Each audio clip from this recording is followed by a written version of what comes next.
Greetings, valued poll listeners, and welcome to episode 96 of the Poll List Podcast, a bi-weekly show about comics, pop culture, and faith. My name is Chris Poirier, and with me, as always, is the one, the only, the magnificent... Great Saiyaman! No.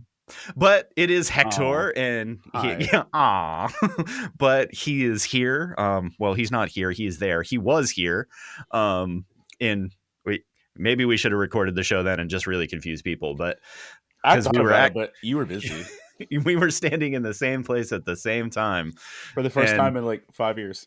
Well, Yeah. outside of Redneck Barbecue Lab, but yeah, Yeah, that's true, and that happened. There was barbecue and there were rednecks, and it was good. But yes, we are back. It is 2024. At least that's what my computer tells me. Time is but a construct. It's kind of like a rug. I don't know. But we are back, and we have comics to talk about. But we did have comics, didn't we? Well, we might have to talk about that. Surprisingly, not as much for how long we've been gone. Like, Right. It's like expecting future cars in like the 80s. I want my hoverboard and flying cars. Yeah, I feel very Marty McFly over what I expected comics to be like this month, and it was underwhelming. Great googly moogly. Yeah, I think I read a pile on my catch-up that used to be my weekly many moons ago, back in the day. So I mean, I guess that means we gotta jump in to the not satellite of love. The what? Yeah, I'm sorry if people are still not catching that this is an MST3K joke.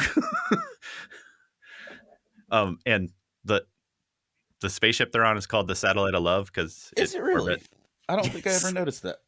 Yeah, no, they actually make that reference every now and then, which is super good. They're like, meanwhile, on the Satellite of Love.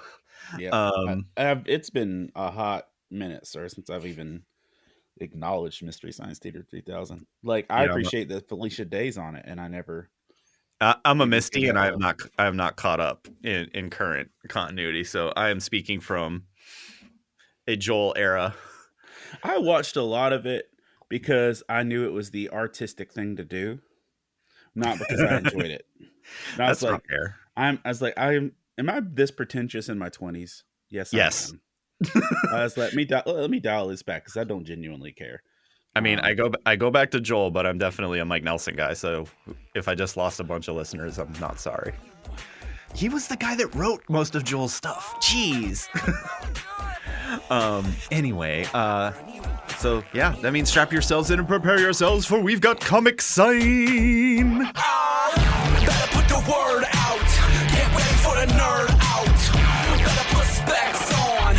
Better bring next song. I cut handsome checks for my expansion sets. They call me Obi-Wan.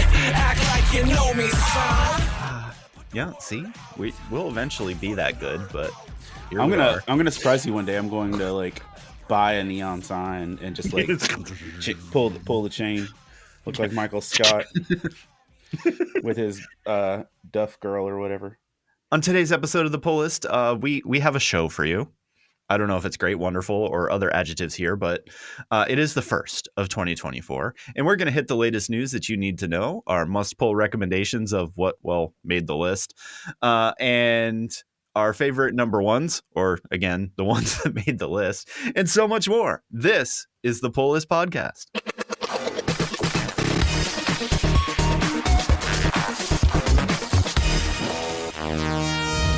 Our favorites and the ones that made the list aren't always the same thing. Sometimes. And occasionally we throw it in there just to mess with you and be like, well, actually, this comic happened. So yeah, let's see. What happened over the month plus that we were gone? That is a lot of it. A lot of times it's, this comic happened. Right. Yeah. Well, that happened. Comics happened.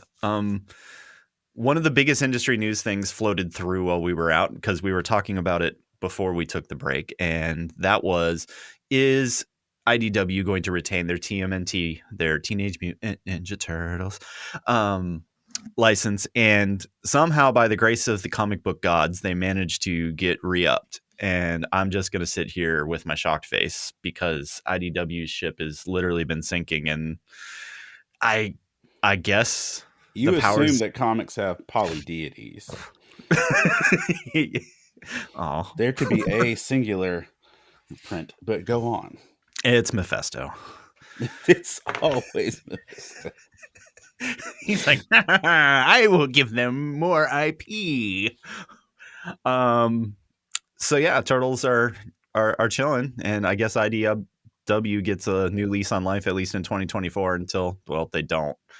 Um, Seeing as Image picked up the rest of their major IP at the end of last year, um, it's just I'm kind of surprised that hung out, but maybe somebody else didn't make a good deal, or all the people involved said this is where we be, and most of the people that are keeping turtles alive are a pretty tight crew. So this is my shocked slash not shocked face, but for different reasons. Well, it also comes to the fact that a lot of people that are IDW readers when it comes to third party properties are pretty ride or die with it when it comes to stuff like Power Rangers and um, even with Buffy's IDW run or Firefly. Mm.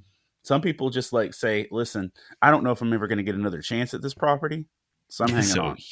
So here we are. Yeah. Yeah, well, so there you go. And I guess I didn't mean to put these so close to each other, but Kevin Eastman's obviously a big part of that decision. Right. Well, interestingly enough, one of Kevin's other projects that was kickstarted 2 years ago, 3 years ago, more? It's been a hot minute. But Kevin and Ben Bishop's project Drawing Blood, which we talked about way back when, is it's been a going while. into regular syndicated print at Image later this year. So if you didn't get a chance to read Drawing Blood when it happened, which follows the somewhat real and somewhat fictitious life of a comic book artist's life that oddly seems a lot like something they created Turtles, except it was what was it? It was the R's. It was the something radical ragamuffins, the cats. So there you go. But all Kevin and Ben, and I believe the other dude's Avalon, if I remember correctly. So you'll get a chance to see that project. What else we got? Let's see. This is one that go. So tell me your story. No, I was going to say you're interrupting me with news. Please, the floor is yours, good sir. It's comics related. It's adjacent. It's adjacent. Have you seen the upsets in Marvel casting news lately? No. So, hold on. Let me read the names because I've wrote this down for my news show for later. Ayo Edaberry, the young lady from You're Neon again, BT Dubs. Yes. I did actually hear about this, but go on. Ayo Edaberry, the young lady who just won like an Emmy and Golden Globe for The Bear, she just departed the Thunderbolts. Yes. And has been replaced, which is an L. Personally, and Thunderbolts is also like on its third director, if I recall. It's on its third director and second or third. Still not a good thing. They also lost Stephen Yoon. Yep. As Sentry. And so that's been a thing. But in recent news, this week, an entire plot line has been cut from Captain America 4. Woof. Everything's fine, though. Everything's fine. This is fine. You're luminescent. But the wrestler Seth Rollins, who is still been kind of doing well in the professional circuit lately in terms of just good entertainment value, apparently was a member of the Serpent Society. Okay. Which was a villain arc going on in Captain America 4. And the entire Serpent Society portion of the story has been cut. So they cut out an entire crew of actors, and every Seth Rollins scene was removed from the movie because all of the Serpent Society stuff was cut. So That's sad for me in that terms because my kids would have enjoyed, or one of my kids would have enjoyed that. But also, I would have been happy to see him in an MCU film. But yeah, so that's comics adjacent. Comics adjacent in other media formats. Mm-hmm. Ah, interesting. Well, I But don't know about Marvel's doing the hokey pokey and trying to turn themselves around. yeah, and it's kind of disappointing for how good it was. You almost pulled off 3 decades. Apparently, that was the limit. Also, Millie Alcox, if I'm saying her name right, the young lady that is the younger queen in House of Dragons, Oh, right. has been cast as Supergirl, and Matthew Vaughn is critical of that because how you casting people without a director, which turned to Thunderbolts and carry on. Yeah. One of these things is just like the other. Exactly. So I don't know about you, but what I've been clamoring for is for Rob Liefeld to write something just like he did in the 90s. Have you though? No, has anyone? No. I mean, well, do they not have feet? Do they have lots of pockets? Big chest. Not in the way half of you just thought, because you either got that joke or you didn't. Just Google Rob Liefeld and Captain America and you'll get it.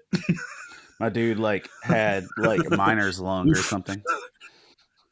Right? Every time I see that picture, and I'm like, well, at least it doesn't have feet. But yeah, he's taking a product he's calling Last Blood, which kind of feels like Brigade and half of the other things that he did at Image, and is taking it over to creator-owned Whatnot, which I actually read a Whatnot book this week, but it didn't make my list. So some interesting things going over there. It's another creator-owned property, which are starting to pop up all over the place. And I am going to talk about, once again, a very big creator-owned company towards the end of the show that I think is doing cool things. But yeah, so I guess if you're into Image's 90s complete wackiness of random feet, big big chest, not in the way you're thinking about it, and big barreled chests, big barreled chest, and probably lots of violence, congrats, you're gonna get it. I guess. What's it about? I don't, other than what I literally said, I don't know. Word? Because that was kind of the pitch. Let me double check to make sure there's not like an actual storyline here, but like for any of his comics or just that one? That's not nice. Oh, this is even better. It's tied to the fact that apparently Image has challenged his ownership of Youngblood. Ooh. So it's probably going to be Youngblood, but not. Okay. Yep. Did they ever settle the Fable drama? Never heard anything about it again. And the last thing, yeah, actually, I'm gonna have to think about going and trying to hunt that one down, because I have a feeling lots of lawyers. Yeah, that's probably why we haven't heard anything else.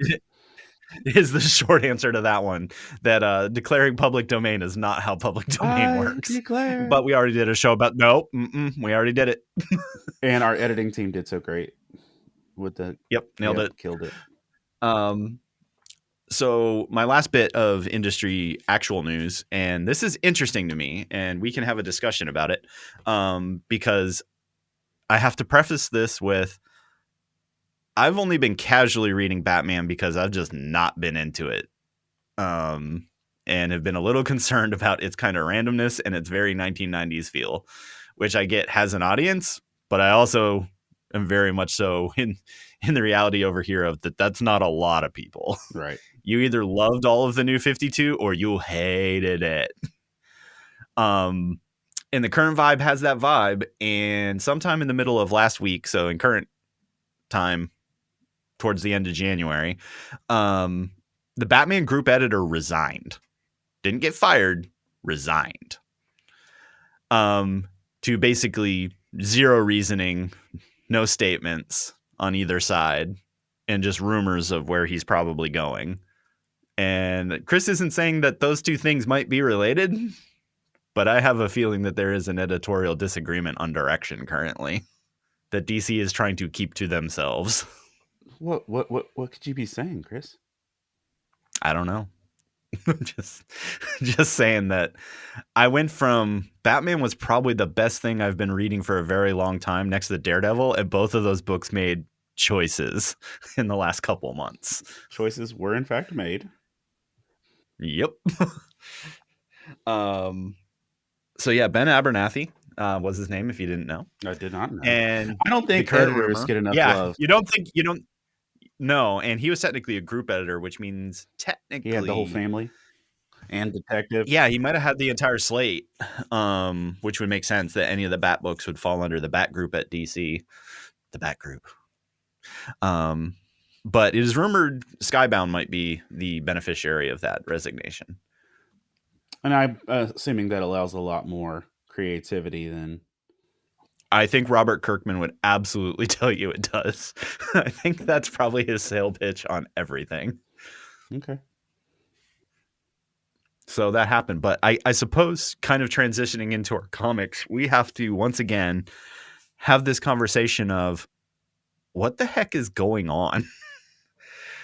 I'm going to signpost this with my local comic shop recently is kind of like, hey, can you not only pick up your books, but like we need a lot of help financially to kind of make it through the new year because business ain't what it was. And dude, I straight up when I was in your town, I wanted to go by your shop, but like hours and stuff. Yeah, I almost sent you the address because I was thinking the same thing. But yeah, and I know it's not isolated to him. I'm hearing other shops kind of say the same thing, that when you walk in and you look at the big two, which are taking up the most rack space, I'm not seeing them move. And this is one comic fan saying, I barely read new stuff because they just haven't even come close in months. The new Ultimate series feels a little better. It does. Ish. It feels like everything new at Marvel feels like, hey, remember when Old Man Logan did well? Aw. Let's try that. Hey, let's see if that works again. Okay, that's very comic books, but also no. Bad comic book editor. Bad. And then same thing at DC, that they started really good on the Dawn of DC turn. I felt like. And then a lot of books just kind of made me go, okay, right. I'm going to give my honorable mention here because I think it's important. Wonder Woman's actually pretty good. Wonder Woman, listen, okay. Everything that's still good at Marvel to me right now is Zdarsky, even though he's straddling lanes. Yep. And Tom King is still writing the best stuff at DC. Yeah. Even though it's not Batman proper. Right. But between Penguin and Wonder Woman, dude's just like covering new ground. Yeah. And honestly, I don't think I've had a Wonder Woman book hold me this long that wasn't like, you know, an event or a special. So yeah, it's worth a mention. It just, the books fell in weird order in terms of whether they were going to make my list of limited 5 comics. And it's extremely well drawn, but a lot of the other stuff isn't either of those things. And that just and of course the cost of comics continue to go up, but in a small-ish town like where I'm at, my poor comic book dude can't get anyone to read anything indie. And the rest of us out here are like, that's what's keeping the industry alive. That's where the good stories are being told right now. So it's very strange because we're seeing this dip in comic readership, and I wish I had more numbers to back that up. I think I'm going to look into that heavier for next episode because there are websites out there that are doing the tracking, but I assume the big two are probably still on top of the list, but I bet their overall numbers are starting to dip if I had to just take a guess looking at the landscape. Listen, my guy. My dude. If Marvel can't... Yeah, my brother in Christ. If Marvel can't keep its own self treading water in a cinematic universe where the all Marvel content is automatically streamed into every kid's household through Disney Plus. From the era of good stories that we still have decades worth of telling. From the stuff we still have nostalgia over how great it was. Yeah. And if they can't keep people's attention that way, Ruh-roh. come on. Ruh-roh. Yeah. So that's a thing. Yeah, I wish I could figure it out, but it's definitely impacting how I buy comics. Other than to say that I am more likely to give a new indie creator or creator-owned imprint a chance than the big two right now. Well, I think a lot of it is, dude. You know how like everybody kind of freaked out when the original Star Wars series came out. Yeah. And then fast forward 20 years later, 30 years later, whatever. A lot of years. We the prequels drop and they're like, and everybody hated the prequels. Ew.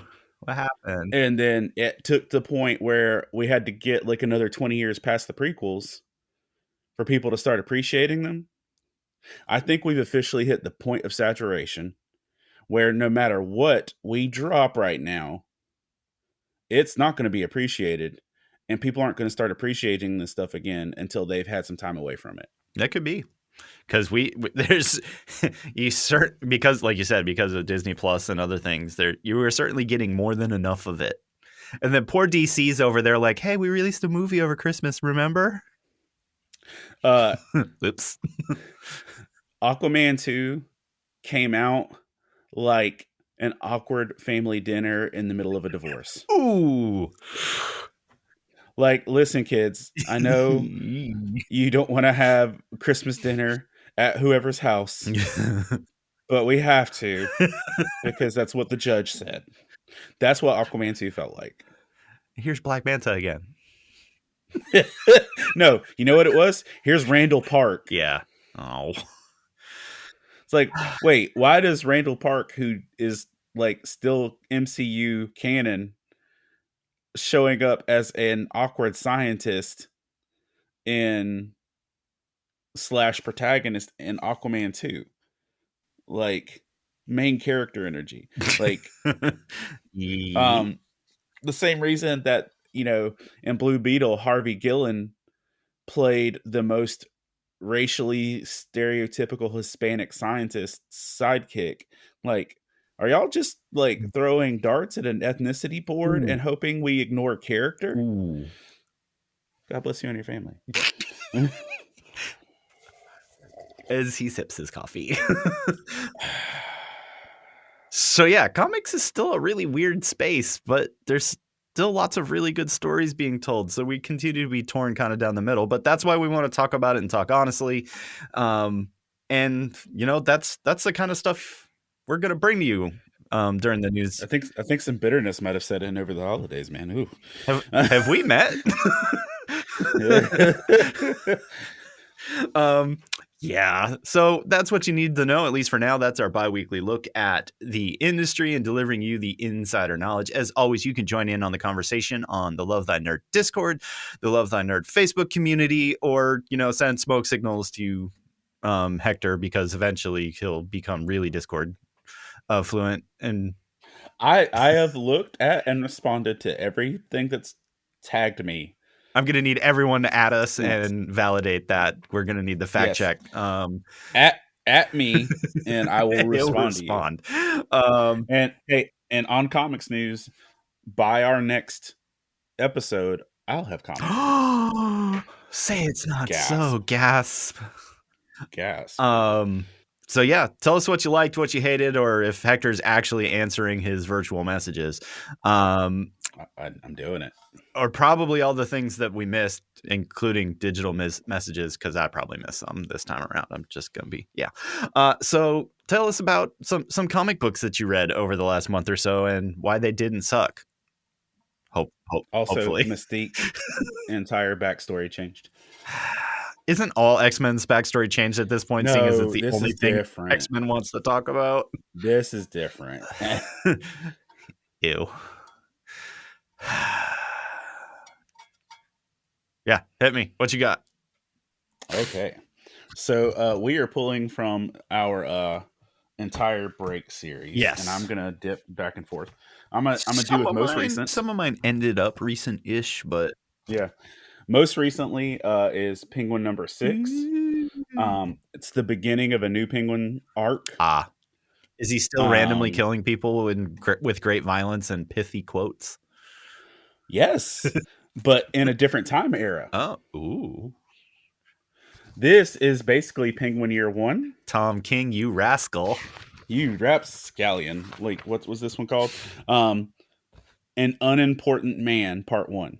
Ooh, This is literally step one of Penguin's rise to power / crime, where he gets a job as the bartender at Falcone's bar, got it. where they So, do all their dirt and business, and where he started as a janitor and worked his way up in 3 years to become a bartender. so we're going back and telling the story that Gotham actually told us as a TV show ish. They fast forwarded In through some ways. of it, but that was part of the time period that they decided to throw that penguin in. Now, I have lots of criticism of Gotham, the show, Oh yeah, but same. but I'll say this: they did some good storytelling and creative things. I just wish the shark jumping was Joker for me in that entire show. If they'd just left that one alone, they might have been okay. Yeah, Because Riddler was great, Penguin was great, even Jim Gordon was great. Like as a yeah. police procedural, loved it. But this has him as a bartender that's getting abused by the Falcons, I check. and him living with a crazy lady, um, who was one of his former foster mothers. Um, Yep. and so he turns to Batman to start giving Batman information on the Falcons so he can take them down in Mm, exchange for money to take care of his mother or yeah. the lady he's Right. and Batman Interesting. and Batman's like, that's not your mom. Which, by the way, uh like Ouch. literally first instance, bro, that's not your mom. What's really funny to me is this plays out almost exactly like one of the current plot lines of the season 5 of Fargo. Oh, interesting. And some of the stuff that's going on. Because I jumped on Fargo because Keely Jones was the main character in this one. It And wasn't because of Ham, huh? It was Keeley. Got it. it was, oh yeah, I mean, John Hamm was great. And also the dude from Stranger Things, Steve from Stranger Things, was the main character in it. I'm gonna have to break down and go back to this because I've contemplated it.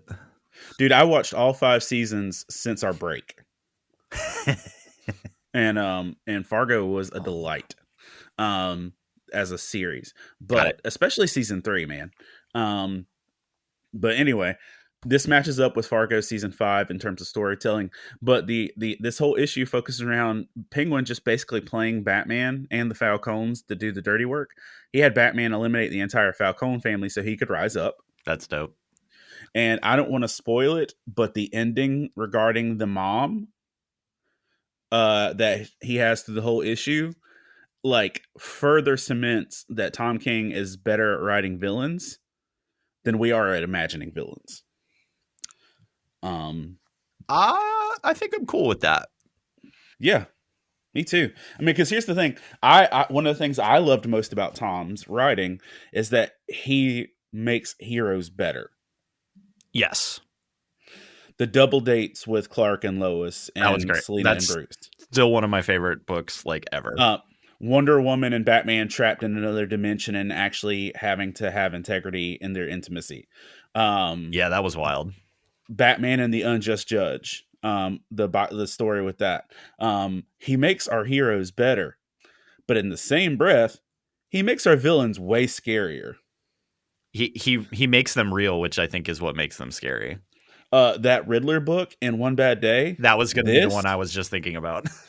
But I'm saying this issue, and you can jump, if you haven't read any of the Penguins, you can jump in at issue 6 and start like Penguin Year 1. It was dope. This is not a surprise, but Uncanny Spider-Man number 5, which dropped in December, finished out the story as Nightcrawler's run at being a Spider-Man and also trying to deal with his Mystique past, Right. and Is having this where they changed it? no, they changed it in X-Men Blue #1, maybe. Of course they did. It was a book, and it sold out because of that. But I will mention that just for continuity standards.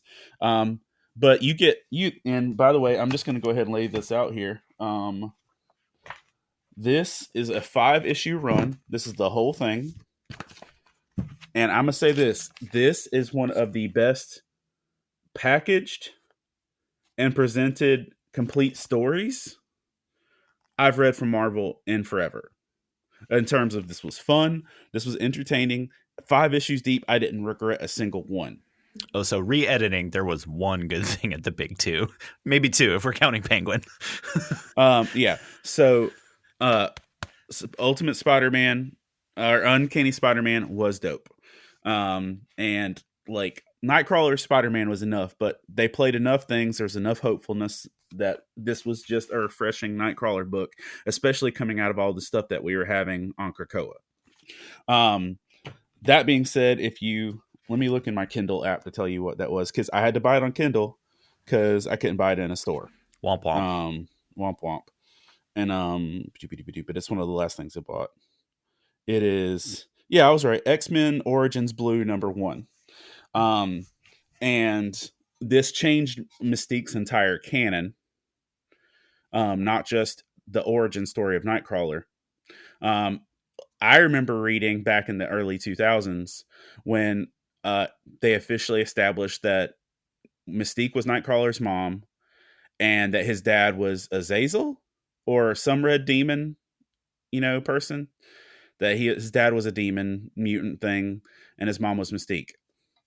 They've officially changed Mystique's canon to now when Mystique shapeshifts, she fully changes her DNA, not just the appearance. Oh, dang. So with every shapeshift, she's not just appearing as someone, she's fully becoming that person, down to the genetic level. That's crazy. So they retconned the story of Nightcrawler's origins, that not only is Mystique now Nightcrawler's mom, she's also his dad. Oh. Because Mystique had while Mystique was married to the dude that we originally saw in Nightcrawler's origin story, she had a secret female person of affection, and she shapeshifted into a man and impregnated her wife or girlfriend, whatever it was. I haven't only read it once. And that's where Kurt was born. So Mystique is now his mom / dad. He's like it's got it. And so that's a big old retcon. Yeah, and an interesting life choice in terms of story. But that's an X-Men Origins Blue #1, which is why it sold out. That would do it. Wonder Woman #4.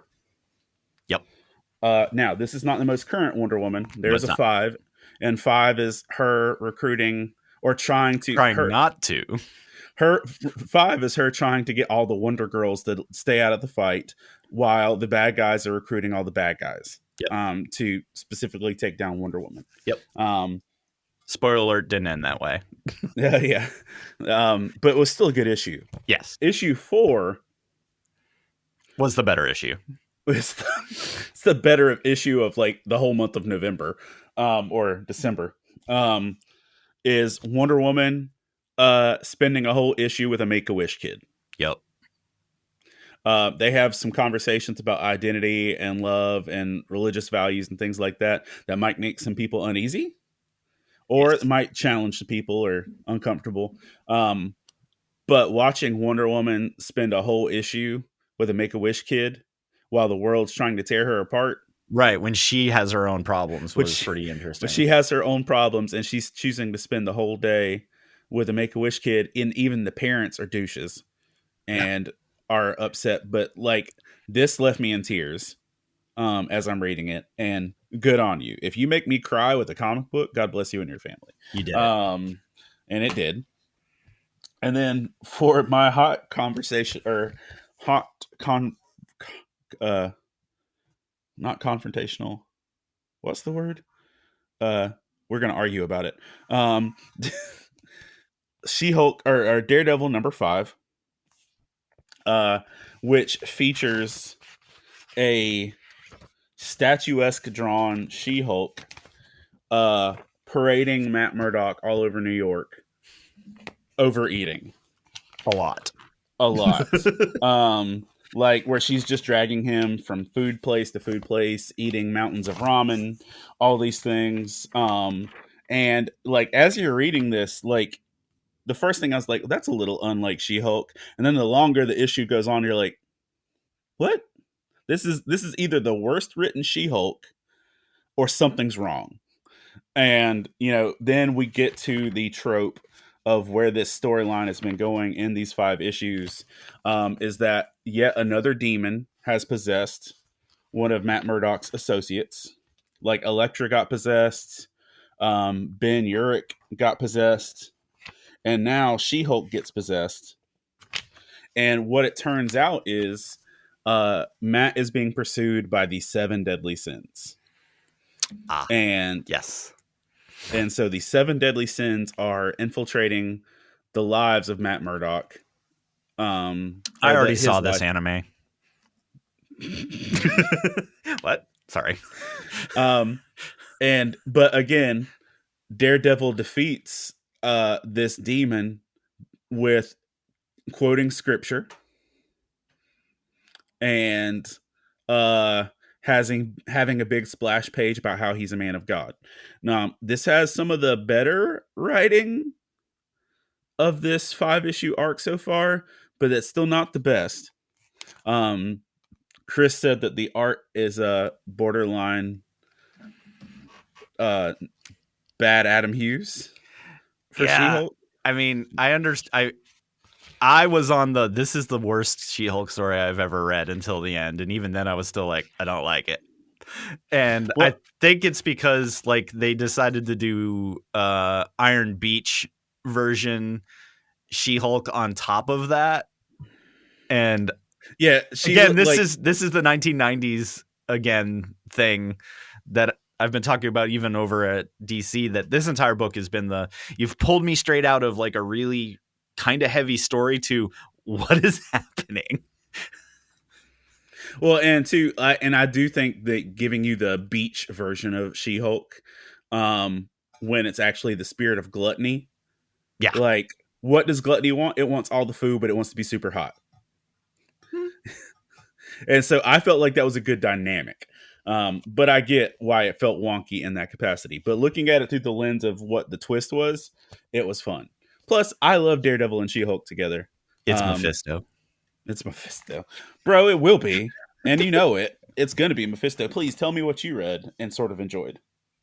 Oh, I enjoyed all of them. Just one of them is going to be interesting. So, but y'all going to get tired of me saying it, but this means local man? Yeah, no, actually, it's still pretty. It's still pretty good and super wild, but it's almost that road book. What is it? Oh yeah, well, all right, keep up. Rare Flavors, Rare Flavors. So again, we get to talk about how each issue makes you go, "Do I hate this guy?" / probable cannibal that's maybe not a cannibal, but like I did mention in the last time, spoilers not spoilers, that we clearly learn he is some type of immortal demon, as these demon hunters are kind of like following him through all of his little escapades, and that after each regular food dish he's been outlining, a dead person shows up. And they did a really good job in the first 2 issues of, well, did he do it? You just don't know. And so full spoiler alert, because I'm unpacking this thing as we go. Yeah, it's a cannibal book. Good for you. And so he gets caught red-handed finally by the other videographer that he's brought along with him. And the guy's like, oh God, it is true. And it's kind of like the demon is like, I told you that. Because he kind of did at the end of Keep up, my guy. The other right. And So the demon hunters are there, and this book opens up with the demon hunters are going to carve him up and cook him. So that's an angle. Um, I, this book is so wild to me between how well drawn it is, and we're following this guy that they have created a certain amount of empathy for what is truly probably not the good guy, but that the demon hunters are definitely not the good guy. Which is an interesting piece of this, but I just want to leave you with a quote from the end of this book because we saw this setup coming. And it's because, like I said, there's these entire sections where he goes through and he talks about the preparation of the particular dish that he's following for that issue, and how it's made and everything. Like, I think you almost could cook some of these based on the fact that I think the full recipe usually is mentioned somewhere, which is a really neat twist on this. Just leave out the human. No, but yes, but no. Yes, legally, government. Yes, You're leaving out the human. That's not actually the dish. Chris is not suggesting murder or cannibalism. The thing that's really wild is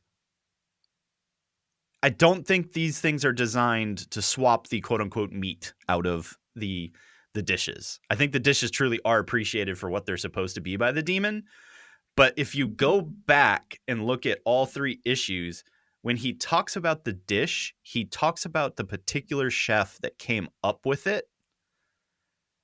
And if you notice, yes, there is a huge amount of detail about that person's life in each of the explanations on top of them making the actual dish. I'm setting all this up because even though it is really whacked out, this quote kind of puts it all together.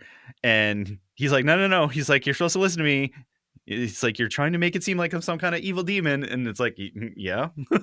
But I was trying to show you something. It's the people. It's always been the people. People are the single most beautiful, delicious, and flavorful things I've ever encountered in my near eternal life. Don't you see?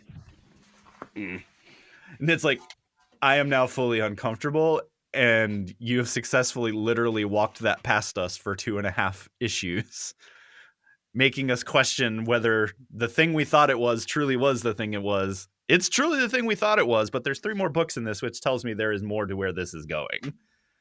That is the most whacked out thing I think I've read in a while, and this is not in the vein of an Ice Cream Man or any of the other like really creepy books that are making a huge splash in comics right now. I don't know what to do with that information, but this is still a really interesting book because of that, because Rom is either incredibly demented or incredibly brilliant or both. So yeah, so speaking of demented things, oh no, the indies are really not doing me any favors. Sacrificers continues to unfold. So the Sacrificers is that dude that goes around collecting basically young children from all of the random folk across the land so that they could be harvest of their youth and their joy for a series of now immortal gods that are immortal because of this process, because otherwise they age like everyone else and die. So the public school system. Yes. Go on. What? The child of the gods has kind of been on the periphery of this story since the beginning. And she follows the lead sacrificer dude out because, you know, he kind of stormed out of a meeting in the last book and thought that he was doing something evil, that he had killed her mother, because unfortunately you find out in this process that the sun god is married to the moon god, and the moon god stopped taking the stuff and has been aging, and everyone's like, why is your wife getting old? And everyone else is cool. It's because he eclipsed her. Meh. Oh, I'm sorry. But in him getting really angry and killing the moon, he uttered the phrase, "You will never eclipse me again." Bro, I did it. I wrote this issue. Yes. Brought to you by Hector. Yeah, that happened. And I was just like, oof. Go me. It's from all these years of Pokemon names. Yeah. So anyway, so the daughter goes after, you know, the basically executioner dude, and he uses the little they use these chairs that look like, you know, the I'm getting a blowout. Yeah. Things to suck the joy literally out of children and kill them. He's like, cool, well, guess what? My machine does other things, and throws the god in there. And what he gets out of that is basically the essence of the gods. And he's like, I'm going to finally become a god because I was promised that. And that's why I've been killing all these kids for them. So he fattened up the god so he could take the full god power. No, Cool. didn't fatten him up. He just killed the god's child because it's like, you're annoying and you have what I need. Okay. And everyone else is like, this is a bad idea. And it's like, I mean, in story writing world, this feels like a bad idea. But at the same time, the pigeon dude that we've been following through the rest of the story actually breaks out of the little holding cell. That sounds like somebody's TikTok, bro. Right? And literally like rolls in during this fight and is like, oh, that's the god princess lady. I should help her, even though I hate her for reasons. And accidentally gets the god juice splashed on him. And so I think you can figure out where that end of this issue ended up. And that's that the least of these is now got the power of a god and isn't supposed to, and is kind of angry about everything. So I still kind of want to see how this all plays out. That's the only time that I sat there and went, yep, that's pretty obvious. As it was happening, it's like, got it. No one's getting what they want. And literally the weakest and lowest of all the characters, but has good integrity, suddenly has the power of a god. That happened. Okay. There you go. So back over to Jeff Lemire is writing a ton of books right now. Tentament as his horror book is off my list because that shark way jumped, way weird. I don't think I made it past issue 2. Not tracking. Did not do as good as Gideon Falls and making me go, at least I want to know where this goes. Dude, I don't think I've finished a whole Lemire book outside of Maze. Okay. No knock. Maze was good. Yeah, but it's just like, yeah. So Phantom Road, that guy's most likely the devil. And he showed back up. So the place that the two worlds intersect in Phantom Road are basically their equivalent of a Buc-ee's, which still is really funny to me and is very much obviously on purpose. In the last book, the bear that is part of, it's like Billy Bear or something like that is the name of the place instead of Buc-ee's. Billy Bear shows up as an autonomous being killing the zombie things and helping them, and really weirds everybody out because it doesn't really say why. But all the different stories that are interacting here, they're still taking the alien egg / something to Golgotha, and this dude keeps showing up saying, yeah, keep doing that, and don't trust anyone else you come into contact with. And the problem is, the last time that they saw another being is Billy Bear at the end of his little murderous protect them campaign turned into an angel. Think Archangel Michael, not 7 eyes and 7 wings and all that. Word. And only one of the two humans saw it. Now, are we on John Travolta, Michael? Or like... No. Okay, cool. We're Centurion armor and whole 9 type thing. Okay, cool. But only one of the people saw it. And she's like, I don't know what to do with this information, because when they run into, they call him Hawaii because of his Hawaiian shirts. Yes. But he's like, don't trust anything you see or do. I'm the only person trying to help you. And I'm like, yep, that's the devil.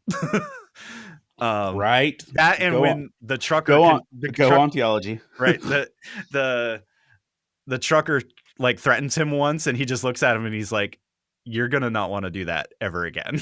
And I was just like, that's dope. But also back in the real world, we're still following the FBI agents that have just learned about this, the group that knew this, which was her father and her partner. And you see a photo in a file of that dude wearing a Men in Black suit with her father. They just kind of drop that one and move on. Okay.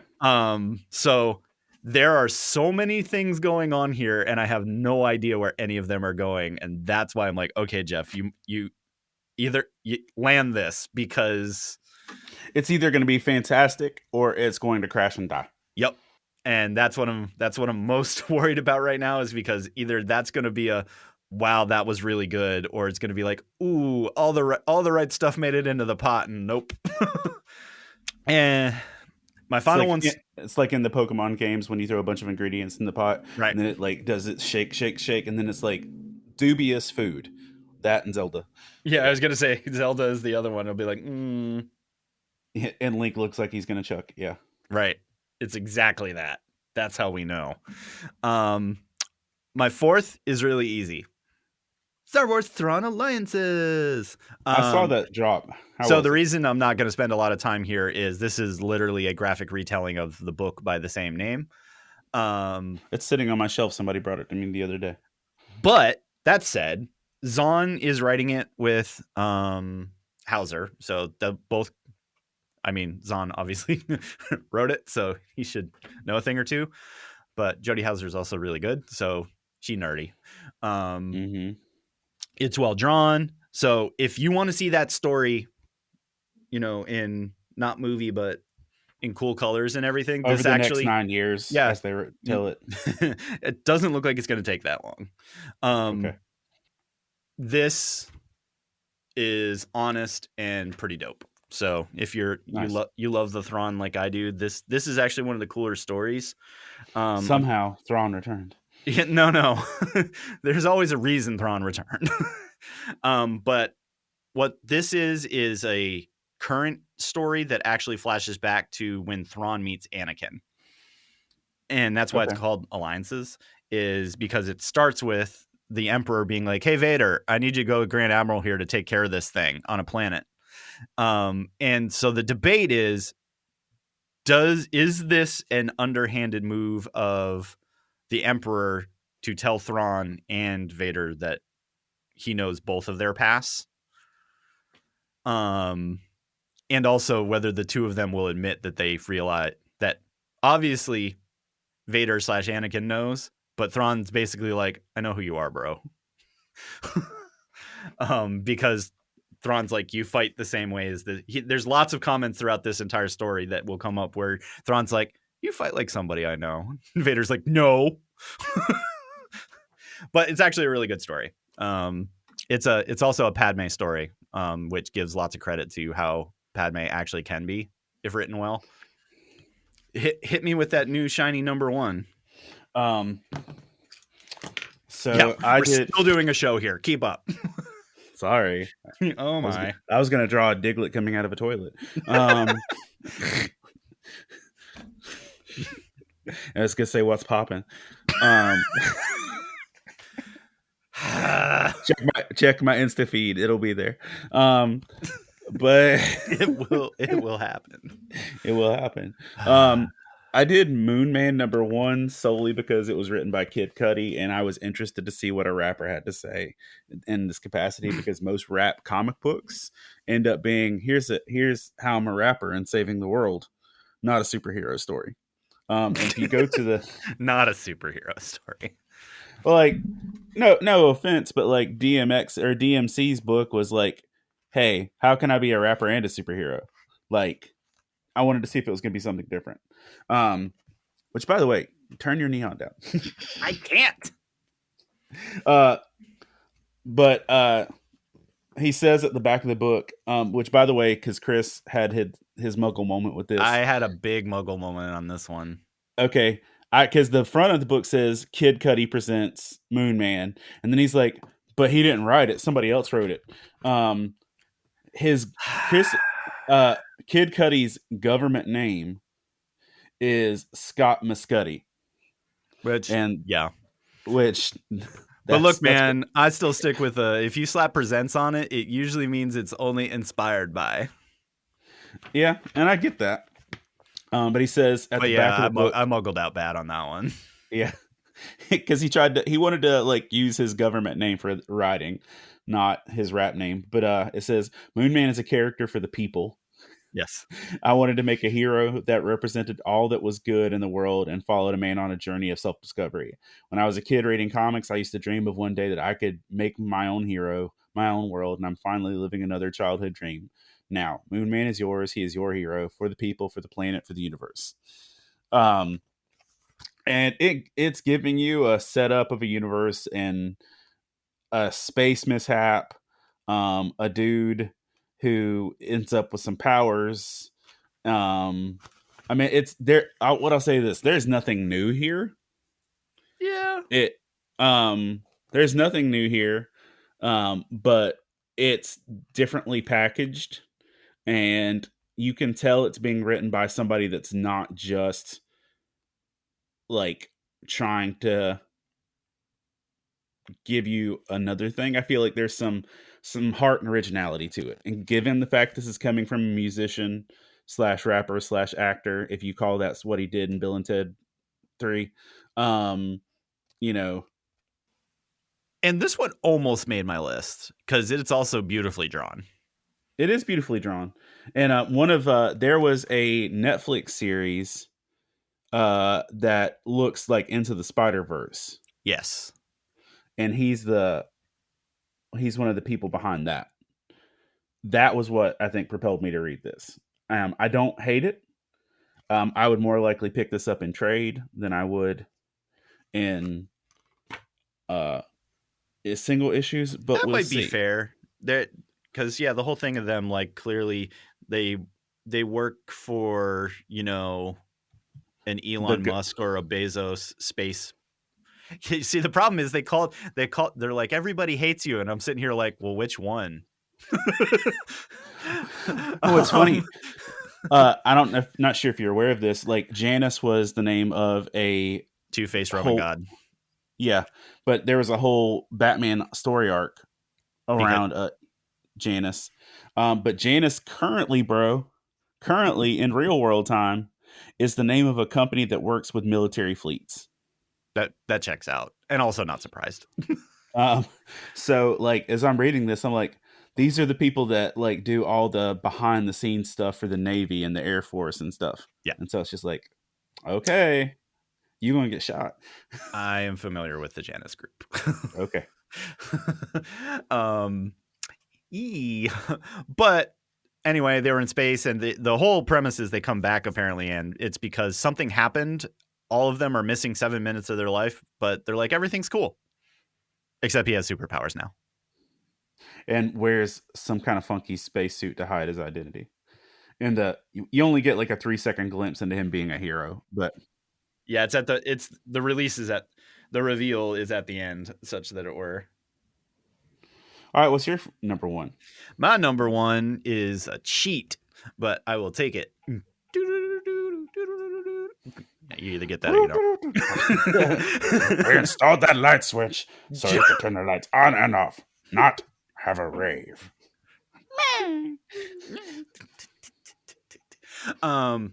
Ghost Machine number one is technically an anthology book, but it's an introduction to the entire Ghost Machine universe, which I think I ended. Wait, Ghost in the Machine? No, or Ghost Machine. Okay. Is the imprint of the unnamed universe, which has been Geiger, Junkyard Joe, all that stuff that a handful of us were like, these are really good. This outlines the entire unnamed universe, which is this concept of this alternate history / everything. So Geiger's part of it, a character named Redcoat, which is British army dude from back then that basically time freezes for in 1776. And he comes all the way forward. There's some stories about the future. Books called Rook Exodus, and it's got cool Oh, that's pretty. art That has- and actiony That type has some stuff. Nice art. Well, here's the thing. So I hit and they're also like, and they have this thing called Family Odysseys, where they have 2 books that are families of super like people that kind of get in zany adventures and everything. There's almost basically a Quantum and Woody like thing in here. Like I hit the end of this book and went, Valiant? But when it was good. You don't say. Right. And so I'm just flipping through all these things, and I was like, this is another one of those. I would probably read most of these books. And it has a very Valiant feel across the thing. But yeah, it's another creator owned. It's technically an Image imprint, but we're talking Jason Fabok, Gary Frank, Brian Hitch, Jeff Johns, Lamont McGee, Francis Manipul, Brad Meltzer, Ivan Reese, like, Boy, I haven't had a Brad Meltzer book in a while. right, Peter Tomasi, and you just keep going. And I'm like, okay. And I'm here for it because Junkyard Joe was really good. Geiger started out really good, but looking at the other stuff that they're unfolding, like here's a picture from the Redcoat. Yeah, that was one of the things that got mentioned in our response stuff on the socials. Yep. And that's why I'm just like, but even the kids' books, there's basically a teenager buddy up book that's in the family series. But you hit the very end of this book, and there's also, we're going to do super scary 1 or 2 books as well. So Ghost Machine shows up and they're like, we're doing all the things and we're doing it good. And I'm like, what just happened? Okay. So I think you're going to hear me utter that Ghost Machine even more and the Unnamed Universe even more, because this feels like all of the right things you want to pull out of the 90s. That sounds good, actually. Right? And that Gary Frank art for like half of it is just, I mean, I'm a major Watchmen fan, so not, yeah. All right. Because the art you want is either Gary Frank or Lisa Frank. That's fair. So yeah, that. Do you remember who Lisa Frank is? No, I got nothing. Oh. She's the lady that did the funky neon pattern binders in the 80s. And the folders and stuff with like dolphins and weird. Has that Trapper Keeper? Yes, that's Lisa Frank. Let's go. So yeah. Core memory unlocked. Yeah. Achievement unlocked. So we're back. Get back. And that's, yeah, we make that joke every time. And I tried really hard to be like, I'm just naming this episode that again. But I'm not doing it because that would be like 3 seasons in a row. Where that's the episode title? Yeah. Yeah, don't do it. Am I gonna push it that way on the socials? Yes. Absolutely. But that is in fact going to do it for us here at the Polis Podcast. Episode 96 is now. Oh, wait. Oh, wait. No, Hector said no. Never mind. We're back. We asked, so from the community, Special thoughts with Hector. Viridian Toothy Cow on Discord. Say what? That's the Discord name. Okay. Said a returner's magic should be special. And Alpha Core have been dope. Edwin Rivera says Wolverine #4 was bonkers, and Resurrection of Magneto was beautifully written. Well, I did Magneto was right, so yeah. What? Yeah, always. And Kevin Connolly says Ghost Machine, Redcoat, Rockefellers. Yep. You know what you just iterated on. He said Batman and Santa was better than it had any right to be. I did hear that Silent Night was actually worth it, but I just can't bring myself to buy something. The Superman story in the Batmite thing was really good. I posted that outline on Faith and Fandom. And let's see. And Ultimate Spider-Man, Andy O said. And I will say this, it didn't make my pull, but the Ultimate Spider-Man book was, I feel like, a good story. Yeah, that's what I gathered. I just feel like I need some more before I care. That's fair. Yeah. This was brought to you by listeners like you. PBS graphics and sound. The more you know. No, that's something different. Anyway, yeah. Make sure that you check us out in all of the places. We are on the YouTube, so that means if you're not staring at us awkwardly while listening to it, then are you really experiencing the show?